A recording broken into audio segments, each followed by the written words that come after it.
folks, and welcome to Think Bowling. Today we're going to be talking to Richie Sposato about Lane 1 bowling, their past, how they got started, and what's going on with them today. So stay tuned. Okay, so hello, Richie. I just wanted to talk to you today about Lane 1 and the start of the company, how you come up with the idea of the diamond shape. Um, and you can give me the history the whole way through, and then where you are now, because I know that there's been a hiatus with the company and making balls, but you're still working on that. I know that you've released a plastic and some shirts and some bags and stuff, but you know, I know that you're still working to get reactive balls made. So just let me know what's going on with the company, how it started, and we can go from there. Sure, sure. Well, back in the 80s, I was going to work for Mo Pinnell to run his pro shop. He owned a bowling center about an hour down the road in Rome, New York. And he hired me to run his pro shop. And on my way to work the first day, he got in a car accident. Wow. Okay, somebody broadsided me on, getting off the exit. So I never made it to work and was, shattered my leg, femur, tibia. I was in intensive care for a couple of weeks and then in the hospital in traction for 4 months and couldn't bowl. And, I got a little settlement and bought into a pro shop because, I always, liked working in the pro shop. I used to just hang out at one, in town and just go there every day religiously to, help out, plug balls, sand them, whatever I could do. And so I bought into a pro shop, and this guy next that was with the former owner, well, with the original owner, he was like a Bill Taylor freak, he would, all his articles and everything, he'd laminate them, and he just feed them to me. And so, I really got, turned on to Bill Taylor and, how to use the scale and balance and weights and everything. And, it inspired me to write an article in the Bowler's Journal. And, Mo, showed me a little bit on leverage weight, how to position the core at a 45-degree angle. But he did it from the track side of the ball. And so, trying to figure out how to place the core in relationship to your track was, just seemed to take like a really long time. And I figured it out, well, let's just do it from the positive axis point, and it's 3 3/8 inches from there. And boom. So that's what I did. I just discovered that measurement to, and how to lay out balls, leverage weight. And so I ended up writing an article in the Bowler's Journal. I was like the first one to break through in the pro shop forum. There was Tom Corris and Mike Lastowski and a couple other guys. Those were the only 4 guys that wrote. And back in May 1985, I got the first article written that broke inside that circle, and it was called Leverage Weight for Axis or something like that. And so actually in my little designs where I had a triangle shaped core, kind of like based on the old Gemtech core. I don't know if you remember that ball. It had like a little, I don't know what you even call that. So I just kind of drew this triangle. And then in one of the pictures, I showed the rotation of the triangle, and it really, had the diamond shape right there in my article. Okay, so that's really the first, iteration of it that didn't really dawn on me at the time, And so later on, I was drilling balls for the lady pros, and actually, was doing more with hammer ball and understood their ball more than hammer understood the ball. And I was actually turning the ball upside down when the pin was always at 130. I would turn it upside down and, drill it for right-handers, leverage weight. So the axis was right between the label, the round circle label on the CG, and the hammer logo. So it looked like the ball was getting more revs going down the lane, and that's how it looked for a lefty, which for lefties, it was really a CG out layout if you just drilled them kind of on the label because the pin was at 130. But for a righty, it was like a it was like a CG in layout, and the ball kind of rolled weird. So when I flipped them over upside down, it was actually really the first CG out layouts for right-handed bowlers. And I did them for the lady pros that came into town, Anne-Marie Pike and Alita Sills, Cheryl Daniels, and they all bowled great with them. And so, anyways, one day I went to I was always kind of into math and everything like that, but I never went on to college or whatever. I just kind of was doing my thing, and I went to a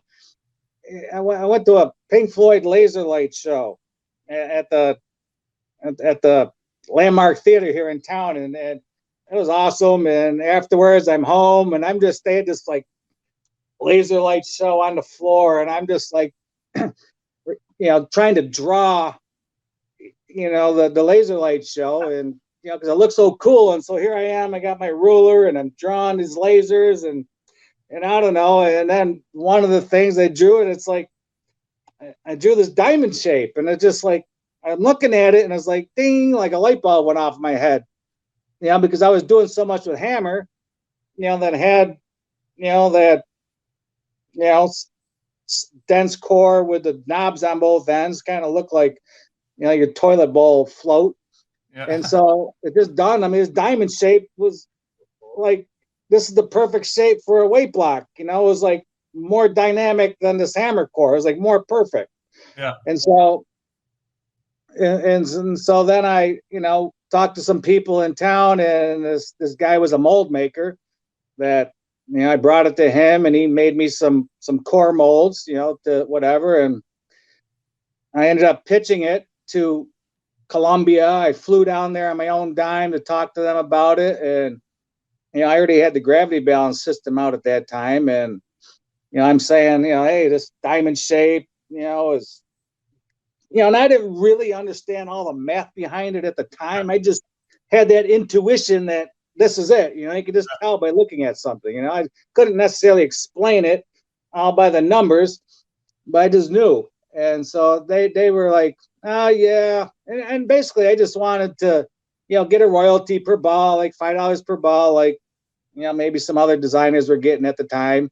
Yep. And, just license it to them, and they could promote it. And they like said, nah, it's going to flare all over. And we're doing something similar. And that was the U2 core. Okay. So they turned me down, and it's like, all right. So I talked to Ebonite and say, hey, Bill Supper, I think, was with Ebonite at the time. And, we're busy. Don't have time for it. It's going to be like 6 months. I was like, all right. So then I talked with Brunswick, and, we don't really want to put our brand on it, but we'll make balls for you. Okay.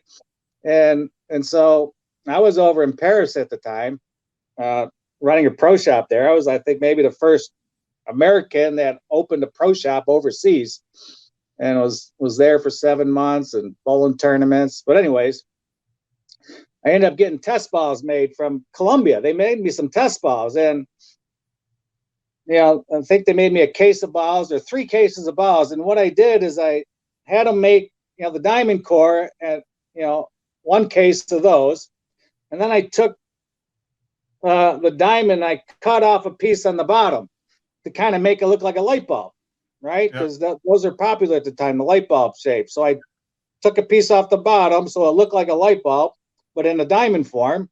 So they made me a case of those balls, and then I had them flip the core upside down, okay, and make me another case of balls. So actually, I had the first core design for an upside down weight block, okay, which Columbia came out with maybe a year or so later when they inverted their light bulb core. I can't remember which ball it was, but at the time, but they did. So, but anyways, we had these test balls, and they were just urethane, with black UDOT covers on them. And so we drilled out a few of them for some local bowlers, and one of the local bowlers goes to the ABC Nationals with the test ball with I think he had the solid, the whole diamond core.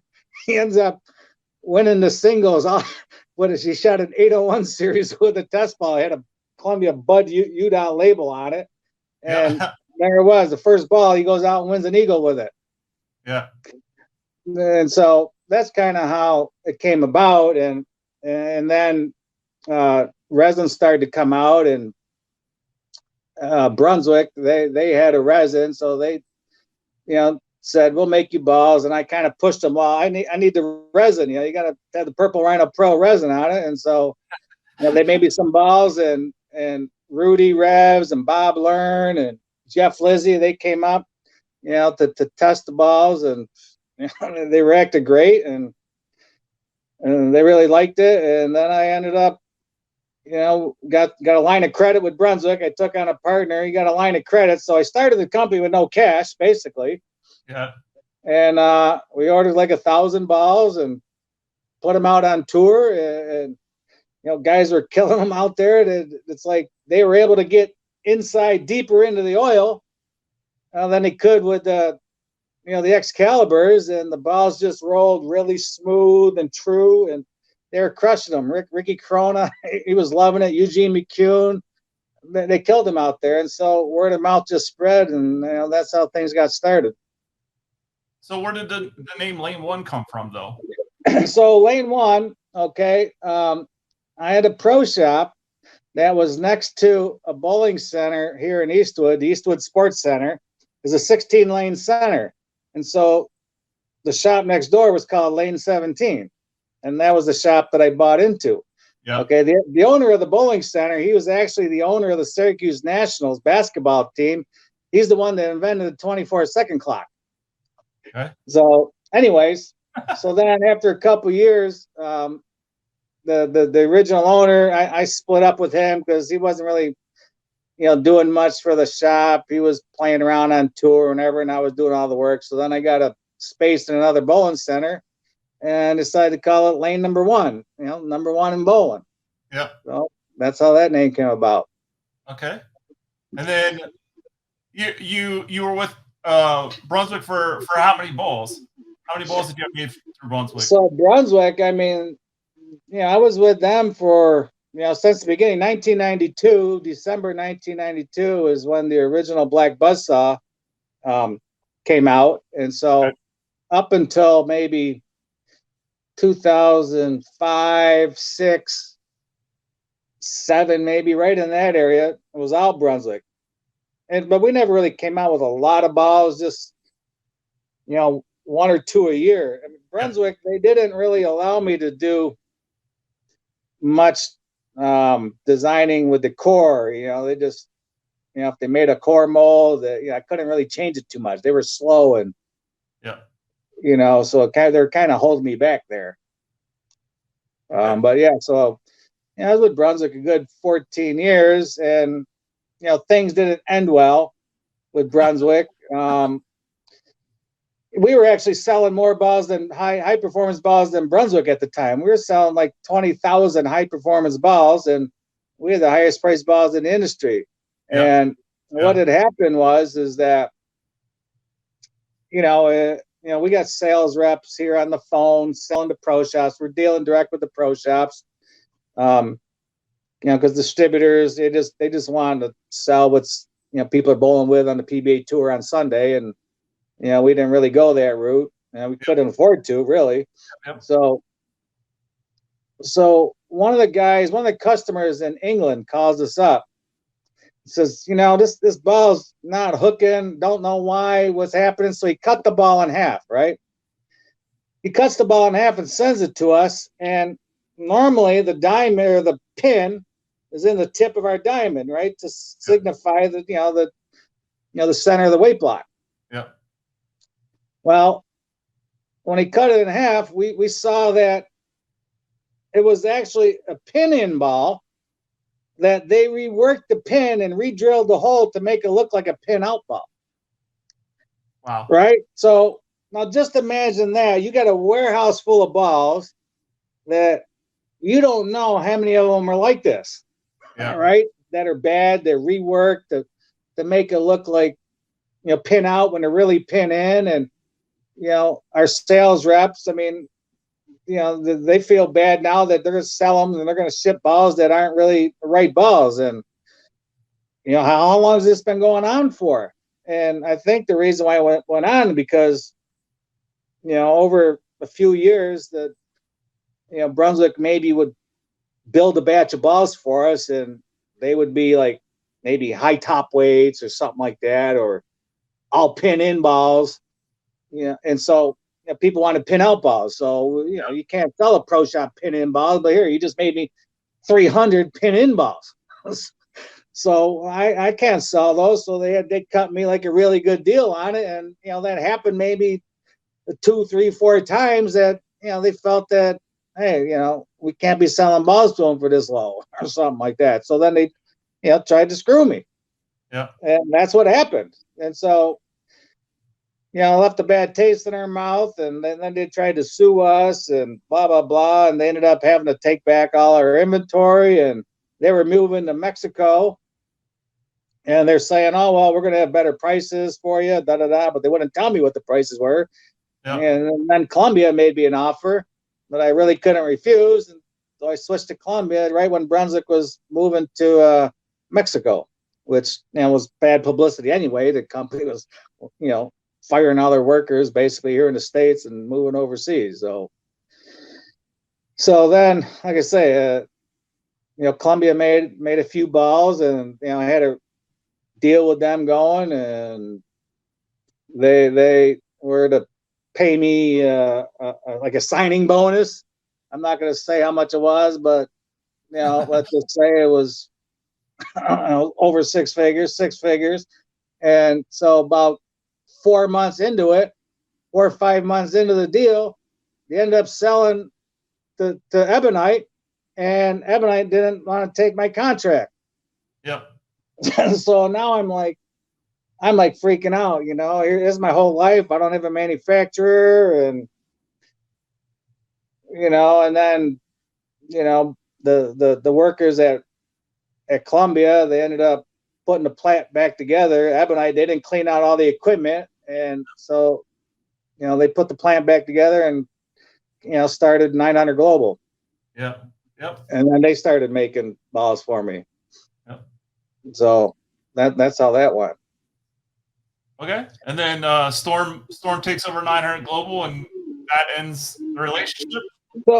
So yeah. So I mean, over the years, it was nice working with Global and Nick Cyphers. I had more freedom to design different cores and everything, and so that was nice.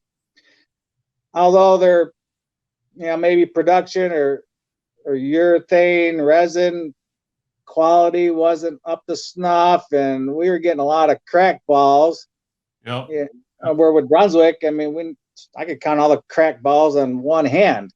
Yeah. That were actually cracked all the way around. Yep. With the Power Coil 18, there was a lot of spider cracks around the fingers. Okay, but you got that with yellow dots too. Yeah. And then they came out with the activator, and that kind of got rid of those. So I really hardly had any balls cracked with Brunswick. And then all of a sudden, now with Columbia, again, balls cracked, send them back, and we'd honor them and everything. And just over time, I think our product deteriorated as far as the quality. And then because we were doing so well, and we had a patent on our core, and we're dominating the high performance market, that the major companies, how do you compete with that?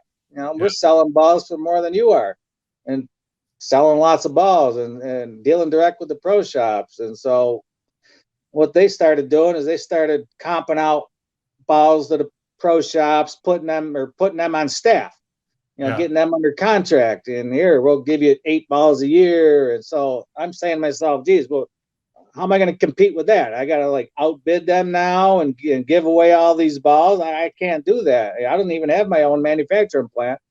So we're paying more for balls to begin with. And so because they did that, okay, to combat me, take business away from me by giving out more free stuff, putting everybody on their staff, I couldn't compete with that. I took their business away by building a better product. Yeah. Okay. They took my business away by giving away more free balls and paying people more money. So, you just can't compete against big business like that, especially without your own plant. And so after a while, basically, they just squeezed me out. Okay. And then I saw more recently that you did a clear diamond. A what? A clear diamond? You did a clear Yep. ball? Yep. Well, we did a few clear crystal diamonds in the past. Yep.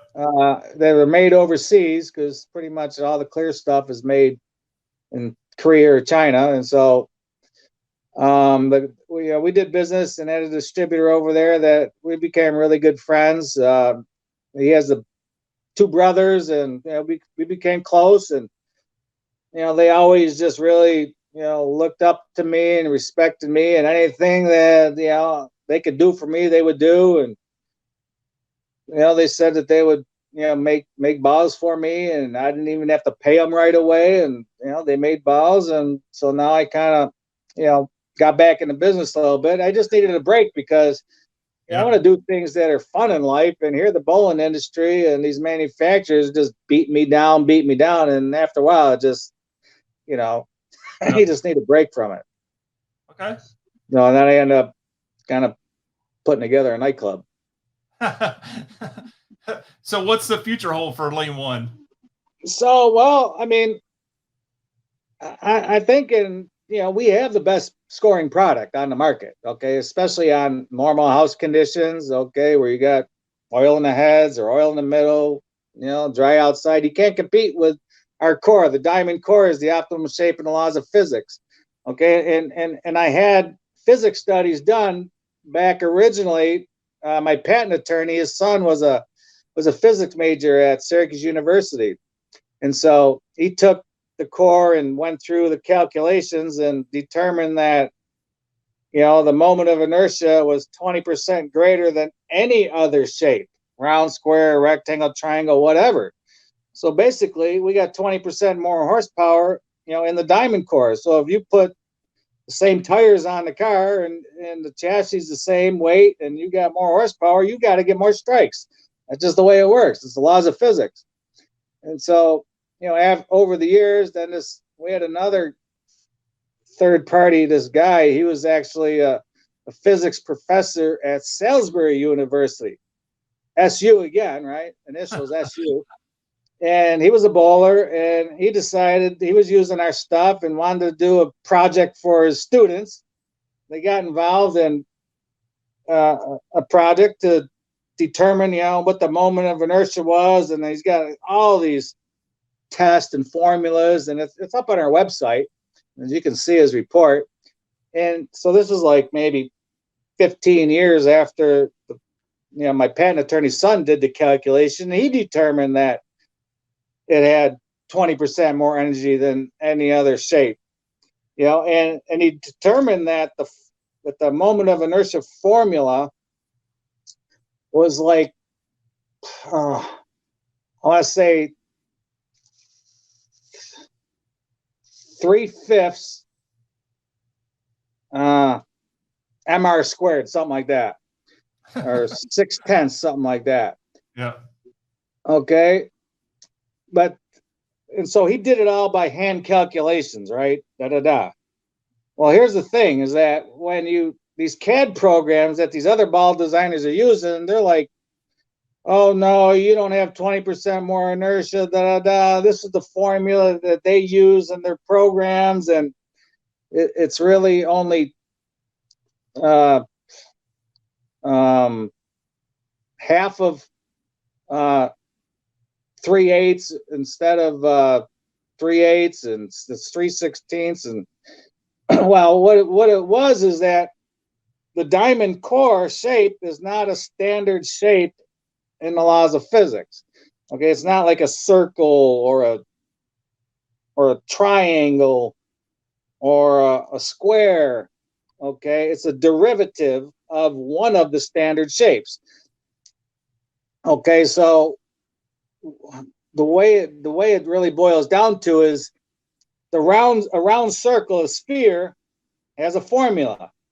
Well, if you cut that in half, the semicircle uses the same formula as the sphere. Okay, so because the triangle Okay, the cone, the single cone, is a standard shape. Well, that they're using that um, that formula for the whole diamond, a double cone. But in Okay. reality, you should be using the formula for the double cone to get the formula of the single cone. Because like the formula for the circle was the starting place. You Yep. didn't start from a half a circle, you started from a full circle. So the Okay. double cone is really like the full circle. You start from the full circle to get the half circle formula, to get the single diamond formula. And so these CAD designers that, programmers, that they didn't do that. They just took and used the formula for the single cone. That's why they think that, the double cone, the diamond, doesn't have as much inertia, 20% more than any other shape. But in actuality, it really does. They've just made a mistake on their end. Okay. Wow. So basically, we have the strongest core, which is why, it rolls up so heavy in the mid lane. So when you got, oil in the middle or tight lane, our ball just rolls heavy, strong through that puddle of oil and gives people so much more carry when they get the ball in the oil. And because it's balanced, the diamond shape, and the energy is coming from the center, okay, going like this rather than just two knobs or one knob going around. Okay, when it hits the dry, it doesn't over bounce off it, so it just rolls smooth off the dry. So you get the best of both worlds. You get a smooth reaction off the dry, no overreaction, and when you hit the oil, you get a heavy rolling ball. So it's the perfect core for normal bowling conditions, and you can't really outscore it. Okay, and so I know in the future that if we get back on the market, then we'll dominate the market. Okay, you put the same amount of money backing us as you're going to back those other brands. Our brand will blow them away, Yeah. and we're selling balls at higher prices. So that should be what you want.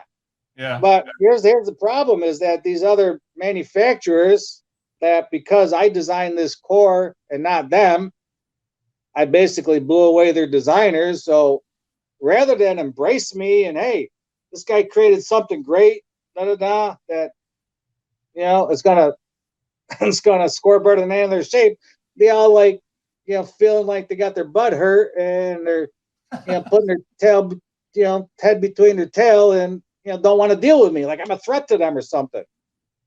Rather than embrace me and, here, let's go. I got all this bowling knowledge, okay, because I did everything mostly before everyone else. Okay, it just the way it was, designed the leverage weight and gravity balance system. Man, was a PBA bowler, got 2 PBA titles with the thumb. Then I bowled without the thumb in Europe. I was on TV over there, like the ESPN of Europe, the first bowler, no thumb in Europe. And, I did all these things. And yet, they just want to beat me down, like, rather than embrace my knowledge, and I don't get it. I want to be part of your team. I got something better. Don't be afraid of me. But I don't know. Maybe they just feel that I might make their employees or their designers not look so smart, and it's going to be bad morale for their company. I don't know, but it's just, bothersome for me, to be honest with you.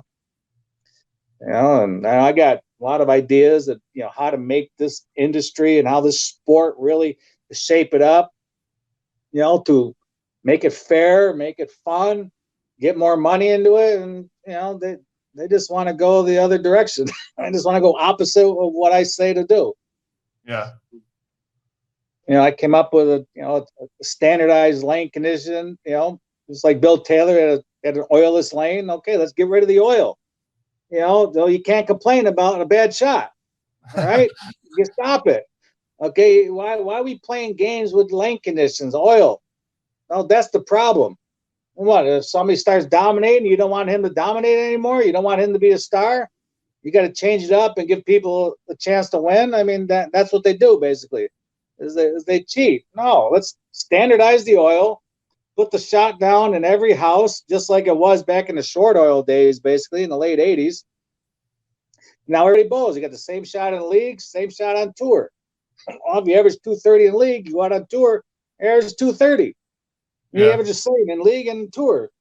I mean, you might not win in tour, but you're not going to look like you don't know how to bowl.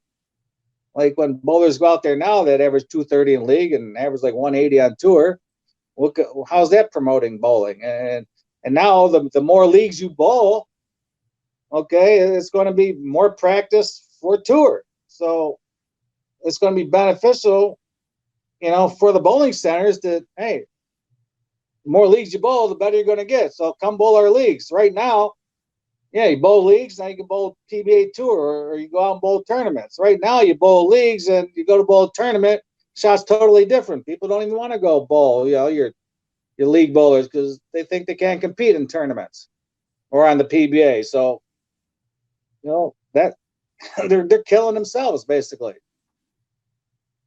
But I don't know, and when you have the same condition in every house, the handicap system is going to work.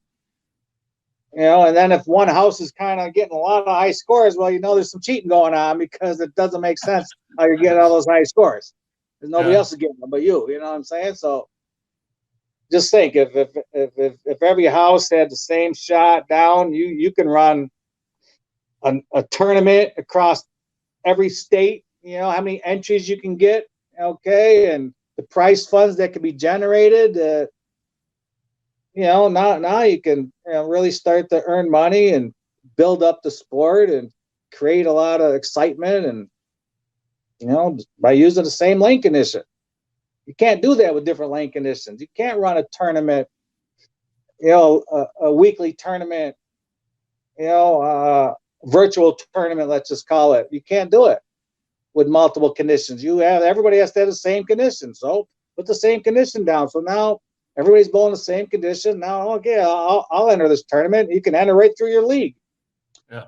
Use your league scores. So that's my proposal for the industry, and as well as trying to put some rules in place, regulations that mean something, like get rid of sanded balls, dull balls. I mean, they're just circumventing the hardness rule with that thing. You're just allowing bowlers to cheat, basically get more friction, dull balls. No, put a 2,500 grit minimum surface on the ball, and now the heads aren't going to break down. The condition's going to hold up longer. You could do all those things. It doesn't matter what core you got in the ball, okay? Because if there's enough oil on the lane, core doesn't matter. It's not going to hook. Yeah, that's true.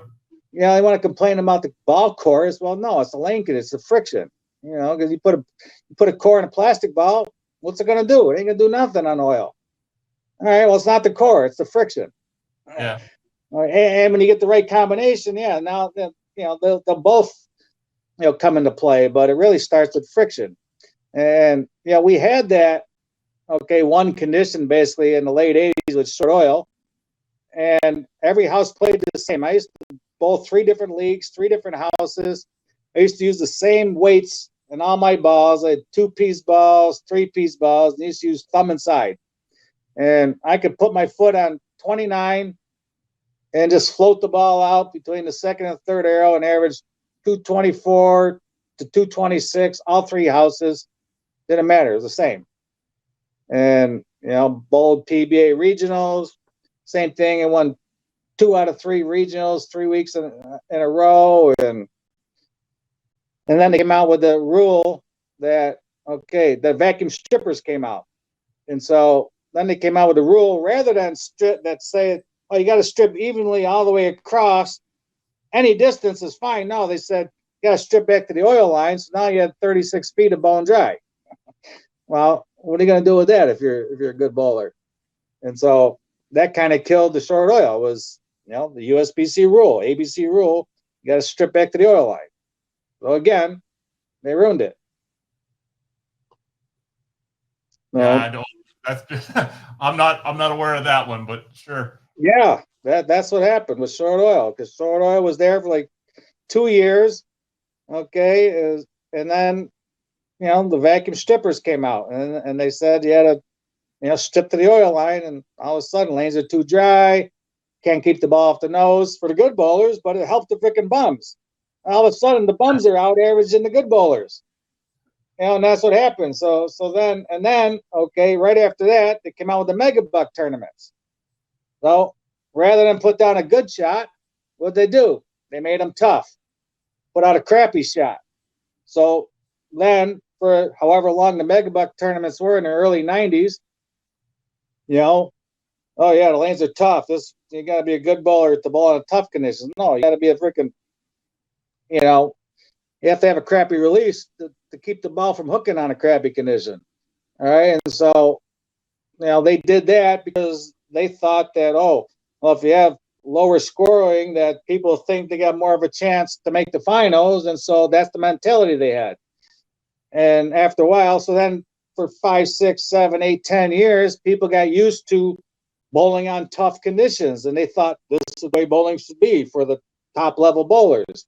And because they made the lanes too easy, for the bums. Well, they weren't really too easy. Is that they were just too much hook for the good bowlers. So the bums, they can now hook the ball and strike, and made it, and actually had a negative effect on the high average bowlers. And so that's the mentality. And so now they went from too easy because they were too dry. Okay, and the good bowlers were mad that the mediocre bowlers were beating them and scoring well and beating them in leagues and everything like that. Now they go 180 degrees the opposite direction and make the lanes tough. And here comes sport conditions and stuff like that. Again, now it's no fun to bowl. Who wants to bowl on that? You want to average 185, 190.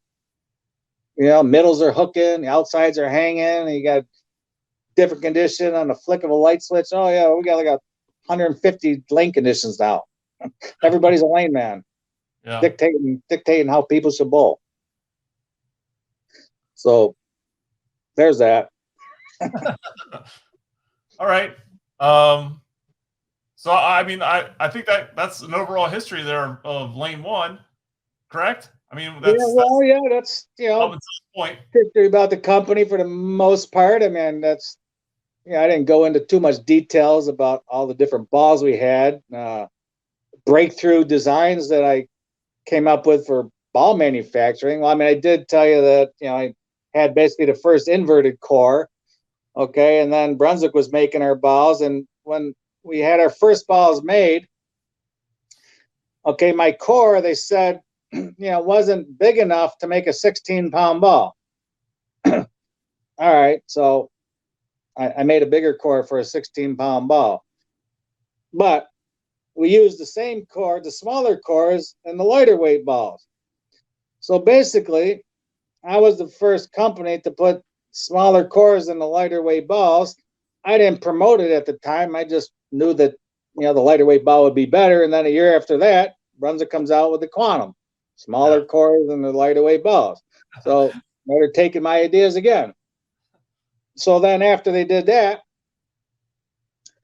okay, I decided, all right, instead of making smaller cores and the lighter weights to keep the differential the same, across, all three weights, they came out with the wrapping of the core because the two-piece balls, were separating and stuff like that. So then they started doing compound cores and, the smaller balls.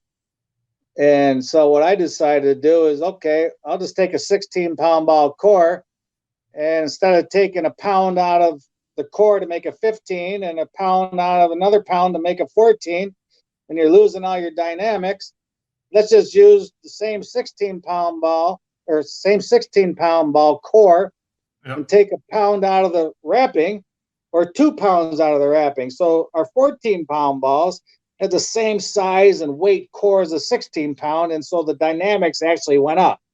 So you had, a lower RG and a higher differential in the lighter weight balls. The lighter weight balls are better than the 16-pound balls. So I did that. And when you did Lane 1 cores, a lot of times you only went 16 through 14, correct? I mean, there was only a few that you went lighter than that. Well, originally that's what we did in the 2-piece. Okay, but then when they started doing the wrappings, now we can get into 13s and 12s. And so basically our 13s and 12s, they all use the same core. So all our lighter weight balls basically, okay, when we got down to 13, we couldn't take any more weight out of the wrapping.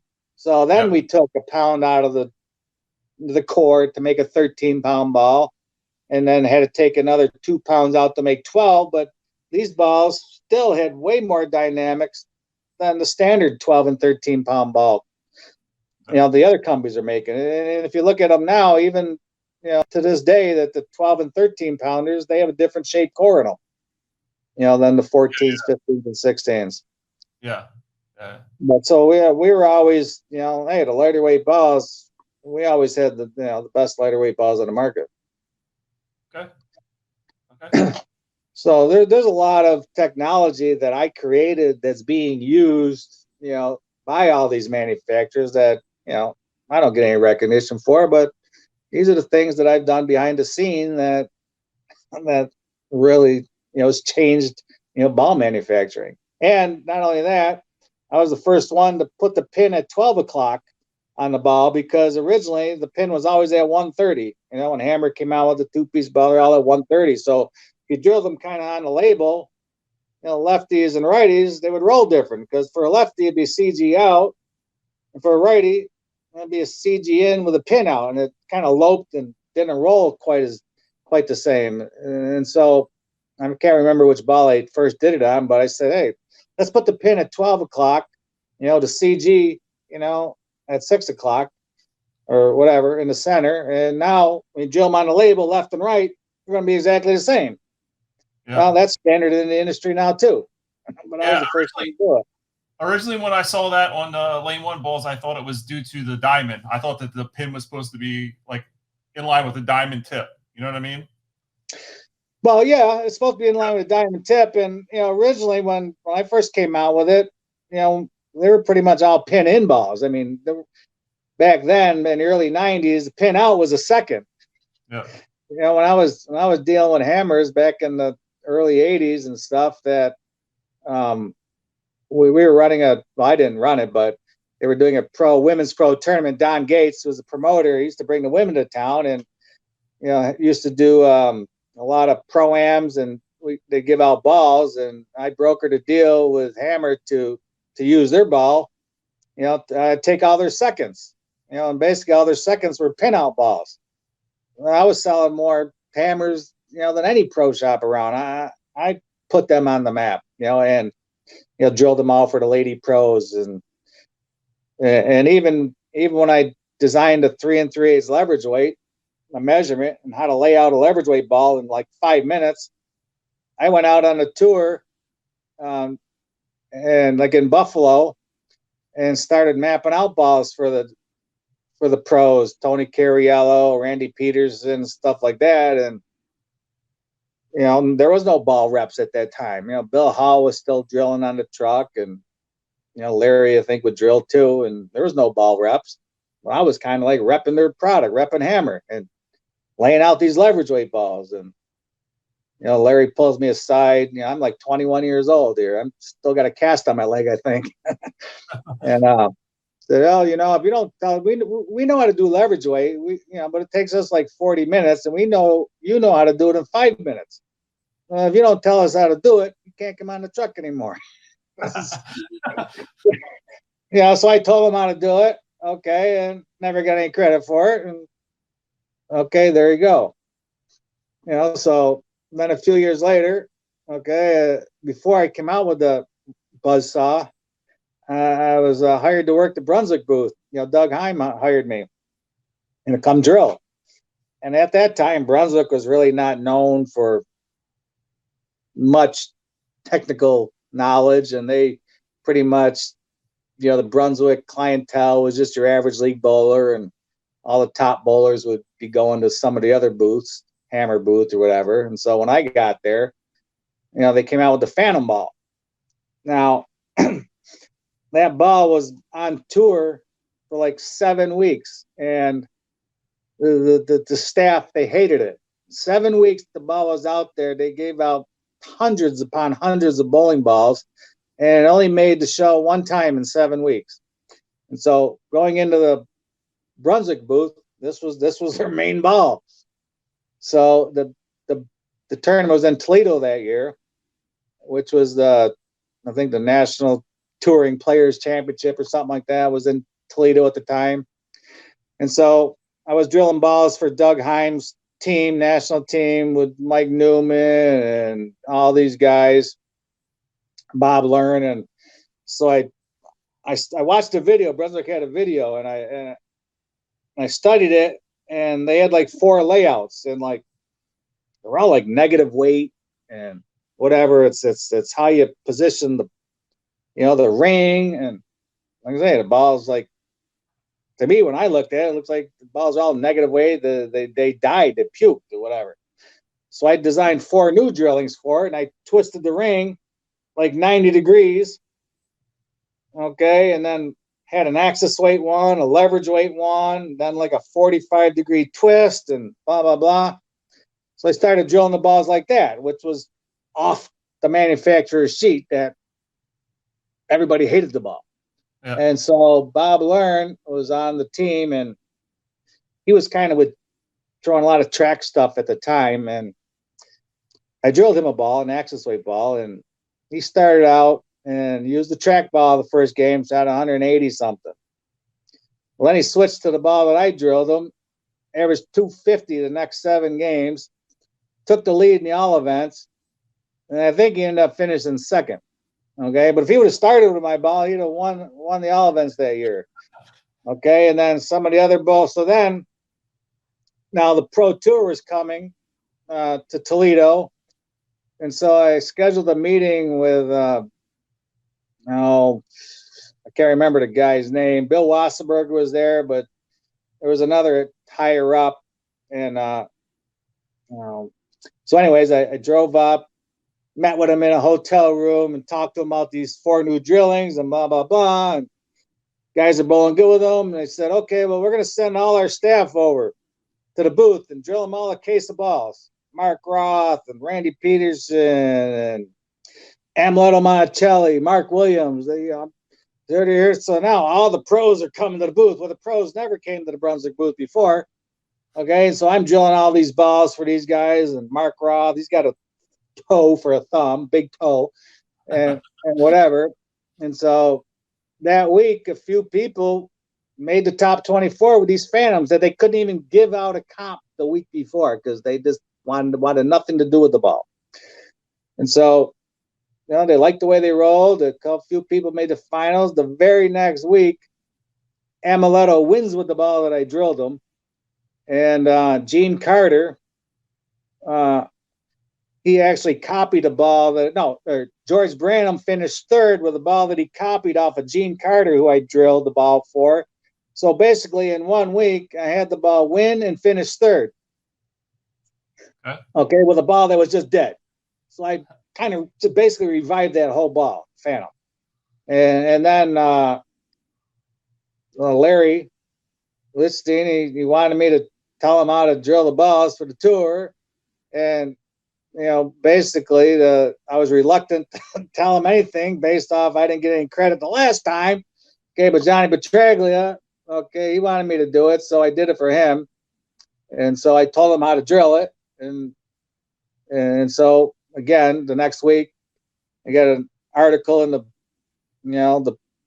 Bowler's Journal magazine, and they didn't give me any credit. They took all the credit. Oh, yeah, we twisted the ring and blah, blah, blah, whatever. So that's how that went. So these are all the things that I've done in the industry that people don't even know about. Yeah. They just want to blast me for whatever reason. So anyways, that's, a lot of the history right there. Okay. And we were like the first ball. Okay. It's like, how do we get our ball to sell in a pro shop when, all the major brands are on TV? Ooh, they see our ball on the shelf for the same price as all these other balls. Why are they going to, buy a Lane1 ball? What's that? Lane1 ball. So what we did is, I designed this this carbide ball. Okay, right when particles was coming out, and we put too many nuggets in the ball instead of one, like the ceramic core balls had one. Yeah. Well, I decided to put two in the ball. And one of the local bowlers, Mike Trininsky, you might know him, he was on Hammer staff, you know, and 3D Hammer was like the biggest ball at the time, and he had one of those. And I said, here, you know, test this ball out. So I tested this ball. I said, this ball hooks 5 more boards than this 3D Hammer. So here I got the biggest hooking ball, basically. And what am I going to do? All right, let's make the first $300 bowling ball. So, because now, okay, you want higher performance. Okay, you got a $300 ball in the pro shop that's sitting next to all these other balls that are $200. People are going to walk in, they're going to say, what's this ball? $300. Tell me about it, right? So, well, that's how it worked. And so we put a guarantee on the ball that, hey, if within 2 weeks you don't like the performance of the ball, you can turn it back in for money back guarantee. Okay, less the drilling. So we put a guarantee on the ball. We're the only company that ever put a performance guarantee on the ball. And so so now once people saw that ball took off, and you know, we're selling balls in Japan for $50 more than what, you know, the big manufacturers are selling their balls for, and then, you know, carbide over in Japan, it's like struck a chord with the people. Like they thought carbide is something strong, you know, steel carbide, and so everybody wanted it, and we're selling tons of balls. And so then all the big manufacturers are getting getting requests from their distributors in Japan, make us carbide ball, make us carbide ball. So basically they all started using my name, copying my name, making carbide this, that, whatever, and you know, selling them cheaper, and kind of ruined the market for me over there. Yeah. So yeah, so that's what happened there. Yeah, so this is all the stuff that I've had to deal with, you know, and I didn't have my own manufacturer. Okay, I'm a designer. Okay, designed a bowling ball, and I didn't really know anything about running a manufacturing facility. I got to do all that. So you know, at the time it was, you know, best to let somebody else do the manufacturing, but you know, kind of probably ended up screwing me in the long run. Yeah. So basically, that's where I am right now. That hey, you know, I got this line of product. I got 3 or 4 balls already designed with ads ready to go. That hey, they're going to sell, and these balls have a higher price point, and we still got the difference. It came out with a difference a few years ago, Lane1 difference, okay, with a diff, the highest differential ever in the industry, 0.040 intermediate diff. Okay, so how's that for a name? The Lane1 difference. What's the diff? Oh, 0.040 intermediate, highest ever.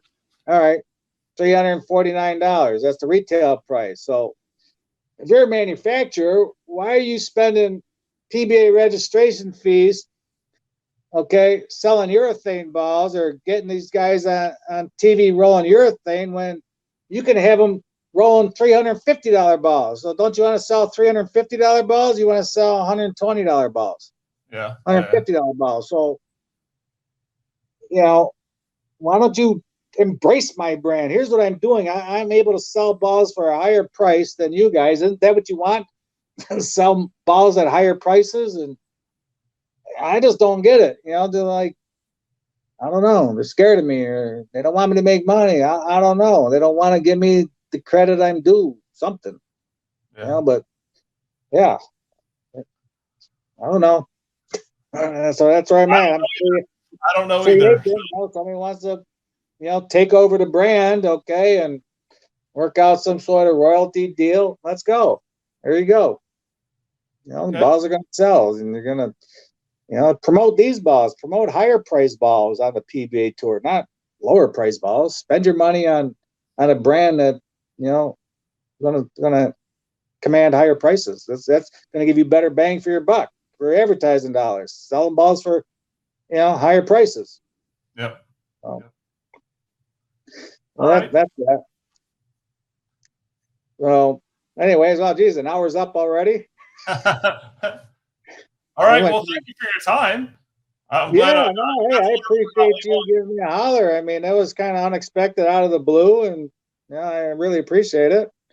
Yeah, I absolutely love the history of bowling. Love learning more about bowling. So, that's why I started the channel and I started doing this. There's other people, that have passed away, like the guy that created Excalibur. He passed away before I got to do an interview with him. But there's a lot more people out there just to do that. There's a history Steve there. Cooper. Yeah, Steve Cooper.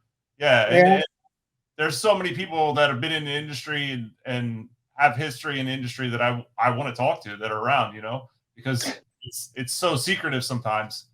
Right. And here's the thing, like say with me, I'm kind of like right at that in between where when I started, I was balling with rubber balls. Okay. So Yeah, I went through the rubber, the plastic, the urethane, the resin, so I know those days, the lacquer days and stuff like that. So, that bowling knowledge, just helps, my vision for the sport. yeah, Where, you got the younger generation, all they know is resin. yeah, They don't sure. know really what bowling is all about. Yep, yep. Okay, and they don't understand. There's more to it than just what you experience. Just what you've seen. Yeah, yeah, So yeah, there's a lot of knowledge out there, and old timers they have a lot of knowledge, and younger generations should embrace the old timers a little bit more, and give us a little bit more respect than they do. And it's not just in the bowling world. I think the yeah. younger generation is like that, and across the board. But anyways, yeah. Well, thank you for coming on. I greatly appreciate it. And this was Richie Sposato telling us about Lane 1 bowling. Thank you for watching, and be sure to follow. And we'll see you in the next one. All right, thank you, Bill. Hey, Rich, a quick question before you go. Did you, when Faball closed in Baltimore, did you buy the machines that were down there? So Fayball at the time was open, and they um they had extra machinery. Okay. Yep. And so when I was working on my core and I had this local guy, okay, that, hey, let's build some balls, whatever. Let's go buy some equipment from them. So we drove down. Okay, we bought some equipment, bought a couple lathes, and got some ball molds, whatever. And okay, and that's what we're gonna do. We're gonna build our own balls, and then like 3 months later, he comes down with a tumor, brain tumor, cancer, and ended up dying. I Wow. was like, I don't Wow. know. Destiny's just like, not going my way, but that's what happened there is yeah, we were gonna build our own balls, but didn't work out. So what happened with that equipment? So yeah, I mean, we never really used it, and then I sold, a couple of lathes to 900 Global, and I still have all my ball molds or core molds actually, from from Global. They're stored away.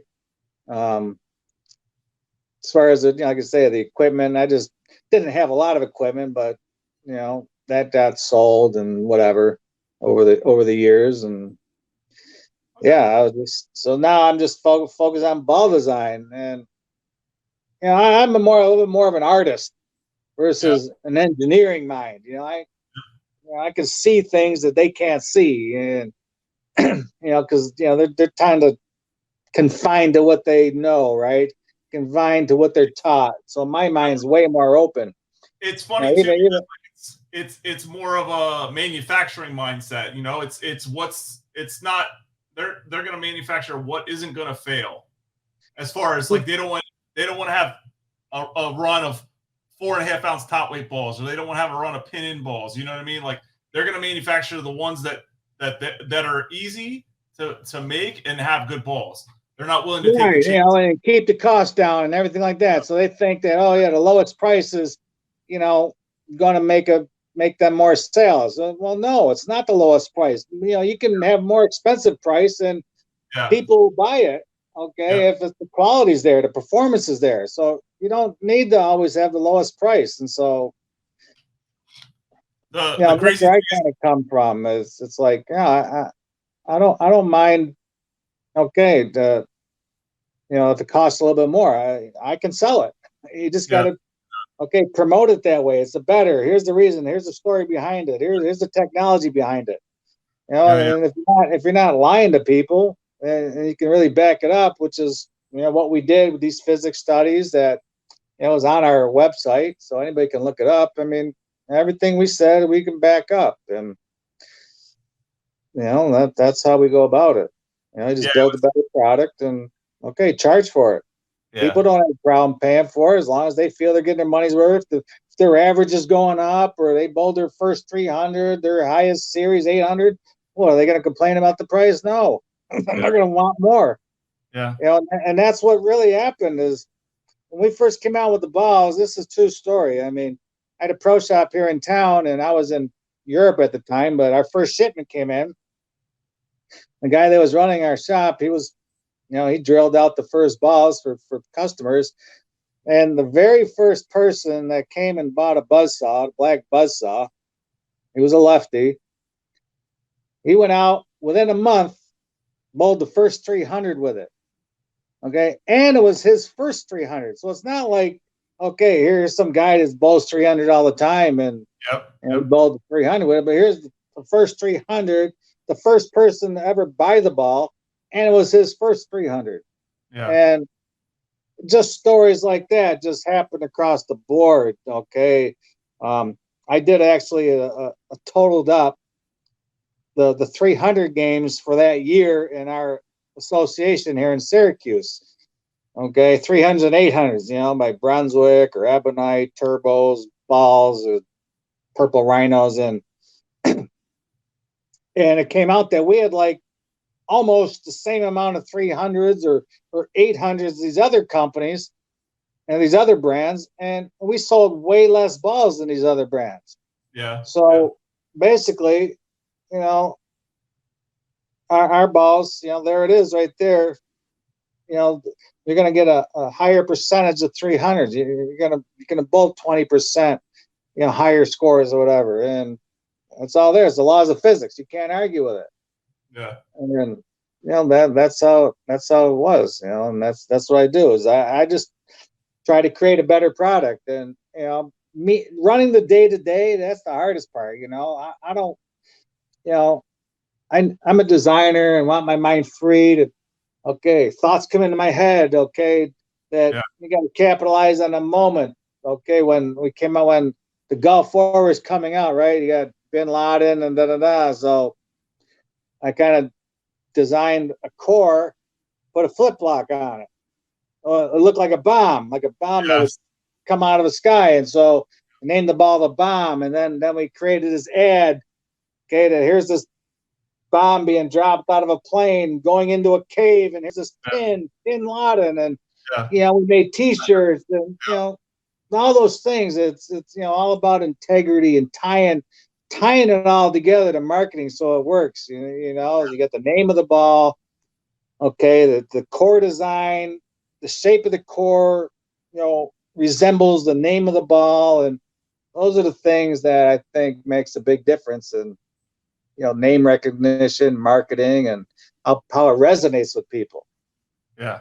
It's not just throwing all these different shapes in the balls. Like, oh, what does this shape do compared to that shape? They look like totally different. But here you start with a whole diamond. Okay, well, now you chop off the bottom. Oh, now it looks like a light bulb. Oh, I know what that's going to do, right? We've had light bulbs before. Or now you flip it upside down, and it just all makes sense. It's really easy to see, and bowlers can visualize it. Yeah, this looks good and looks strong, and yeah, it's easy. But because they really can't compete with me, they have to keep putting more bowlers on staff and paying them money, getting them free equipment, and that's how they're taking business away and screwing up the market, really.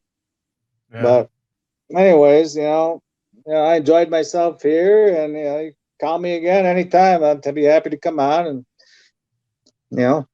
Okay. If I think of anything more, or I want to do a follow up, I'll reach out to you.